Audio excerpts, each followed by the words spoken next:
Oh, sorry. I don't know if you heard me, but I did over 1,000. What's up? How much protein do you need in a day to build muscle? And how much protein do you need in a day to lose fat? Well, you found the right channel because I'm answering both of those. It's a 2-for-1 video.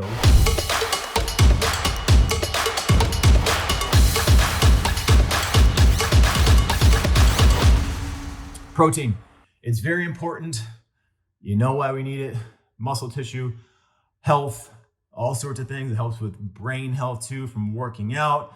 Yes, satiety, how well you feel full. Okay, so now if you're wondering how much protein you just need in a day to prevent malnutrition, I have a video on that and why the RDA recommendation is wrong based off of nitrogen balance, but you can go and check that out. Okay, so how much protein do you need in a day to build muscle? How much protein do you need to lose fat? Your resistance training, you obviously need to have protein.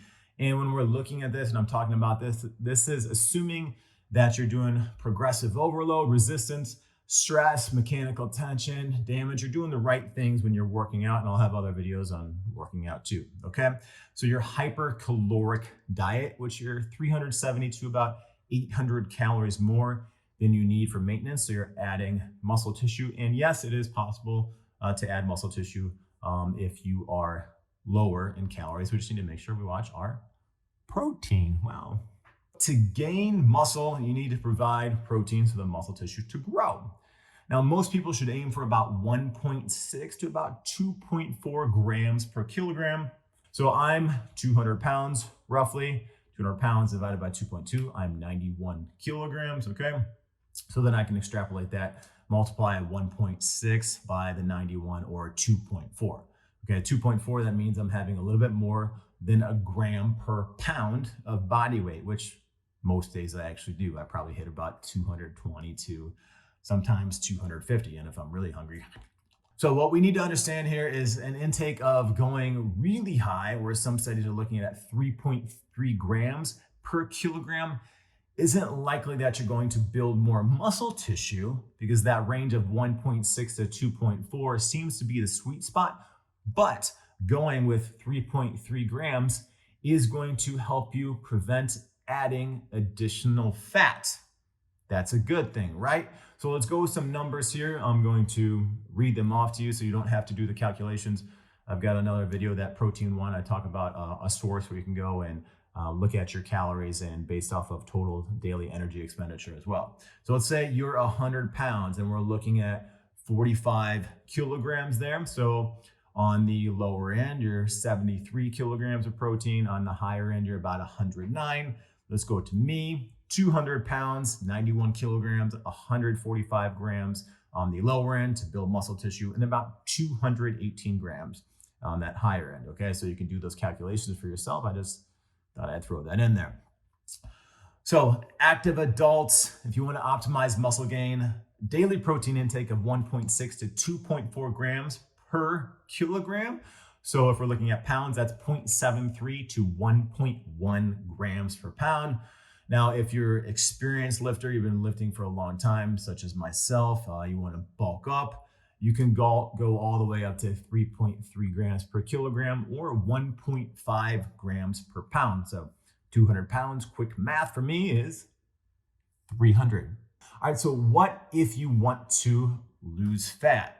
Or you're being eucaloric, okay? So you're trying to go below your maintenance calories in a day, increase your activity level. Obviously sleep and other things affect that. So a lot of these recommendations are people that are already lean and they're trying to lose a little bit more fat while maintaining that muscle tissue. So if you're overweight or obese, they suggest about 1.2 to 1.5 grams a kilogram is an appropriate daily intake to maximize fat loss. I would say maybe go even a little bit higher, okay? Because overweight and obese individuals, they kind of have slower metabolisms, right?